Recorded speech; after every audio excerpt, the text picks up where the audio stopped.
Merhaba arkadaşlar. Bu dersimizde bilgisayar ağlarını Computer Networking A Top-Down Approach kitabı vasıtasıyla anlatmaya çalışacağız. Bu ve bundan sonraki videolarda bu kitabın tüm konularını anlatmayı planlıyorum. Kitap James Croce ve Kate Ross tarafından yazılmış bir kitap. Çok sayıda Dünya Üniversitesi'nde bilgisayar ağları dersinde birincil kaynak olarak bu kitap kullanılıyor. Kitabın kendi hazırlanmış slaytları gördüğümüz ve kullanacağımız slaytlar. Bu slaytları takip edeceğiz.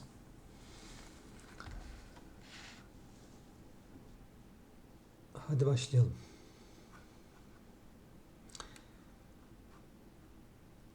Kitap yanlış hatırlamıyorsam 8 chapter'dan oluşuyor. İlk chapter'ı giriş, introduction, temel bir terminoloji oluşturmayı hedefliyor. Yani amacımız bilgisayar ağlarını öğrenirken bir büyük resmi görmek ve ağın ne demek olduğunu anlayabilmek. Bu nedenle ağda bulunan bütün kavramlar, bütün ifadesi belki yanlış olabilir. Pek çok kavramı bu giriş dersinde vermeye çalışacağız. Ve bunun için yol haritamız sırayla şöyle olacak. Öncelikle internet nedir diye başlayacağız. Ve protokol nedir diyeceğiz. İnterneti birden fazla açıyla anlatacağız. İnternet üzerinde kullanılan protokollerin anlamını söyleyeceğiz. Sonra ağı kenar ve merkez olarak ayırıp ağın kenarında, yani uç noktalarda neler var? İşte host kavramı, son kullanıcı, erişim ağı, fiziksel medya gibi konuları burada anlatacağız. Sonrasında ikinci konu olan ağ çekirdeğinde bulunan cihazlardan bahsedeceğiz. Bunları anlatırken ağları paket anahtarlamalı ve devre anahtarlamalı olarak ikiye böleceğiz. Bunları anlattıktan sonra da günümüzde kullanılan internetin yapısını ve internetin çalışma prensibini, nasıl oluyor da koskoca bütün dünya çapında, hatta dünyayı aşan bir ağın mevcut olabileceğini, bunun altyapısının nasıl olduğunu anlatmaya çalışacağız. Bu konulardan sonra ise performansa bakacağız. Ağ performansı ve bununla ilgili olan kayıp, gecikme, throughput, verimlilik diyebiliriz. Ağda band genişliği diye bir kavram var. Band genişliği işte birim zamanda gönderilebilecek veri miktarını anlatırken throughput bunun gerçekleşen miktarı ile alakalı. Ondan bahsedeceğiz. Sonra ağın katmanlı yapısından, protokol katmanlarından ve servis modeli olarak nasıl çalıştığından bahsedeceğiz. Ağla ilgili güvenlik konularından biraz bahsedeceğiz ve tarihsel ağ gelişimini biraz anlatarak birinci üniteyi bitireceğiz. Bütün bu anlatacaklarımızın hepsi yalnızca birinci ünitede anlatılacak konular. Şimdi hemen ilk başlığımıza başlıyoruz. İnternet nedir konusu. İnterneti iki farklı açıdan anlatacağız. Birincisi, internetin içinde bulunanlar nelerdir yaklaşımıyla yapılan anlatım. Hemen bu ne demek? İşte büyük bir bulut var. Bakın burada gördüğümüz gibi. İçini şu anda söylemeye gerek yok. Zaman içerisinde anlatacağız. Ama kenarda, uçlarda bakın cihazlar var. Ve bu cihazlar bunlara bağlı. Bu yapının içerisinde milyarlarca birbirine bağlı hesaplama aracı var. Terim bilgisayar ağları, ama artık günümüzde yalnızca bilgisayarlar internete bağlı değil. O nedenle burada device diyoruz, araçlar bağlı. Burada host kavramı var. Host yazılım çalıştıran sistemler demek. Bizim burada kullanacağımız anlamıyla host demek end sistem demek. Sondaki, uçtaki sistem demek. Ve bu uçtaki sistemler internetin kenarında bulunuyorlar ve ağ uygulamaları çalıştırıyorlar her biri. Bunlar buradaki resimlerde görebildiğiniz gibi klasik bilgisayarlar olabilir, notebooklar olabilir, hatta sinyalizasyon cihazları olabilir, cep telefonları, arabalar, sunucular, veri merkezleri, hatta buzdolapları olabilir. Günümüzde hemen her şey internete bağlanabiliyor. Evinizdeki süpürgeden tutun, aklınıza gelebilecek her şeyi internete bağlıyoruz günümüzde.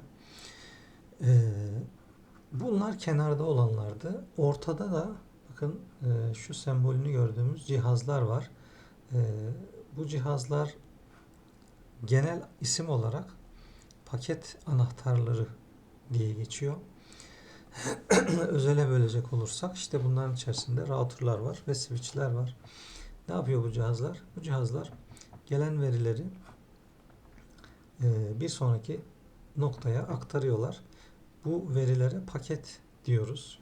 Yani şöyle düşünelim. Büyük bir veri grubumuz var. Bunları küçük küçük paketlere bölüyoruz ve bu cihazlar vasıtasıyla cihazdan cihaza giderek uçtan uca ulaşmış oluyor.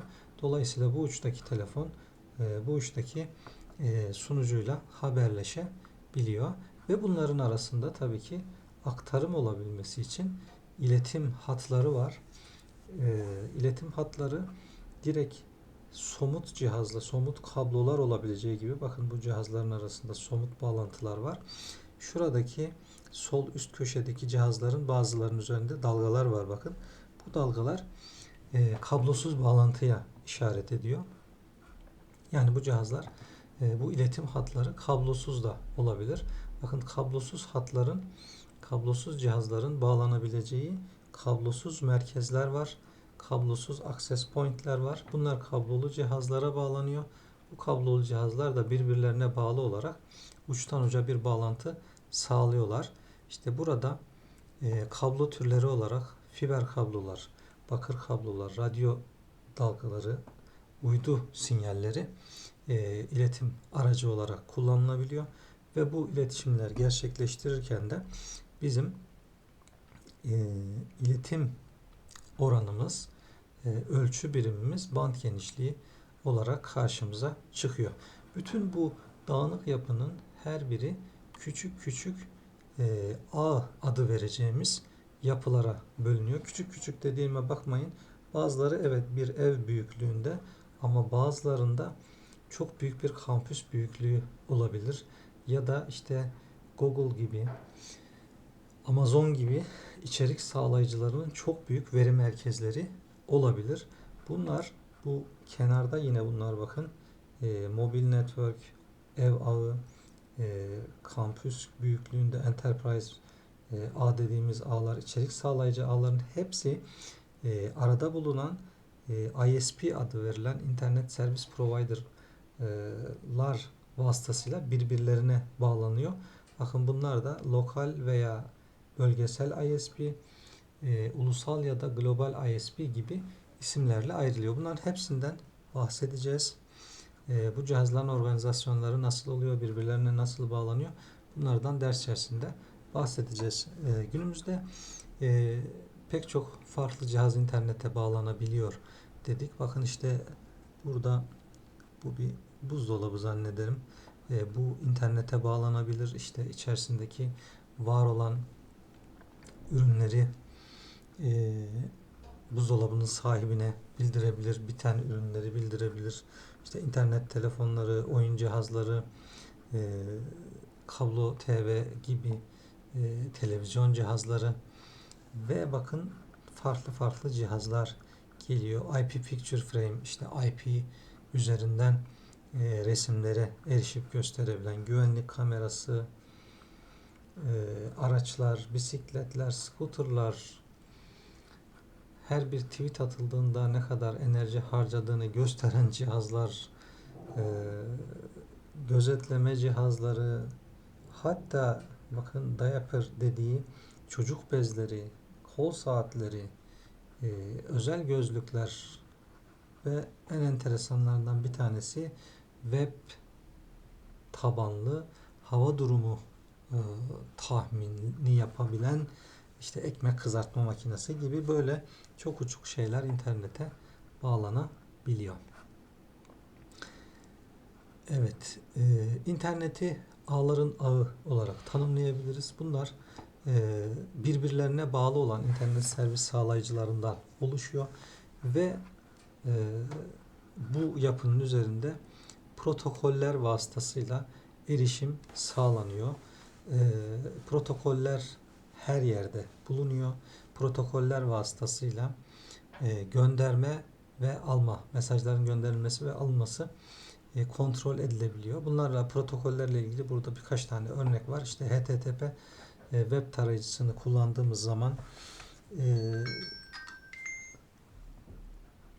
kullandığımız protokol, video izlediğimiz zaman kullanılan protokoller, Skype, TCP/IP, Wi-Fi internete bağlanırken, mobil ağlara bağlanırken 4G, 5G, lokal ağda kullandığımız Ethernet protokolü, hepsi protokol başlığı altında incelenebilecek konular. İnternetle ilgili standartlar çeşitli kurumlar tarafından oluşturuluyor ve işte RFC adı verilen dokümanlarda internette erişebiliriz. İnternetin bir önceki başlıkta içinde bulunanlara göre yaptığımız tanımı vardı. İkinci başlığımızda altyapıya göre tanımı. İnternet bizim günlük hayatta kullandığımız web, işte akan video, multimedya, telekonferans, e-mail, oyun vesaire gibi uygulamalara altyapı oluşturan, servis sağlayan bir yapı olarak da karşımıza çıkıyor. Ne sağlıyor bu altyapı? Dağıtık olan uygulamalar için bir programlama arayüzü sağlıyor bize. Bu arayüz sayesinde biz uygulamalarımız arasında bağlantı kurabiliyoruz. Gönderme, alma işlemlerimizi gerçekleştirebiliyoruz. Bu dersimizde son olarak bir de protokolden bahsedip ilk giriş dersini kısa tutmak istiyorum. Protokol dediğimiz adı çoklukla resmi toplantılarda geçen bir ifade gibi protokol, ama bütün hayatımız aslında protokollere bağlı olarak devam ediyor. İnsanlar içinde protokoller vardır.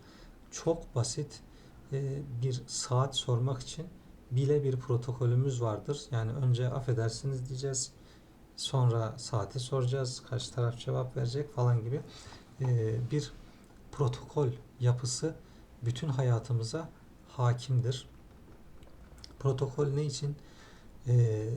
Belli mesajları gönderebilmek ve mesaj ya da diğer olaylar gerçekleştiğinde hangi aksiyonların alınacağını, yapılacağını belirlemek için koyulmuş olan kurallar. Genel yapı burada kutu içerisinde gösterilmiş. Ağ bileşenleri arasında mesaj gönderme ve almadaki kullanılacak olan format, sıra, bu mesajların gönderilmesi ve alınması sırasında gerçekleştirilmesi, yapılması gereken aksiyonların hepsi birlikte protokolün tanımını yapıyor arkadaşlar. Protokol için en basit örneğimiz insanlar arasında gerçekleşen protokoller. Bakın saat sormak için Biz işte öncelikle bir iletişim başlatmamız lazım karşı tarafla. İşte merhaba diyeceğiz. Karşı taraf bize eğer olumlu dönüş yaparsa, merhaba derse, biz karşıya saatiniz var mı veya saatiniz kaç gibi bir şey sorarız. O da bize saati söyler ve iletişim, işlem burada biter. Bakın şurada zaman skalası var yukarıdan aşağıya doğru. Bu böyle devam ediyor. Bu ağda da böyle, bakın, bir web sayfasına erişmek için önce bir bilgisayar bir sunucuya bir bağlantı isteğinde bulunuyor. Buna TCP connection demişler. Sonra bu web sayfasını barındıran sunucudan bir kabul cevabı geliyor. Tamam, bağlantı kurabiliriz. Sonra hangi sayfayı istediğimizi gönderiyoruz ve buna karşılık bize o sayfayı içeren dosyalar geliyor ve işlemi bu şekilde gerçekleştirmiş oluyoruz. Bu ilk dersimizde e, tüm derste anlatacağımız konuları anlattık ve ilk başlığımız olan internet nedir, protokol nedir konularına değindik. Sonraki dersimizde network'ün kıyısında, kenarında neler var bunlardan bahsedeceğiz. Hepinize iyi günler diliyorum.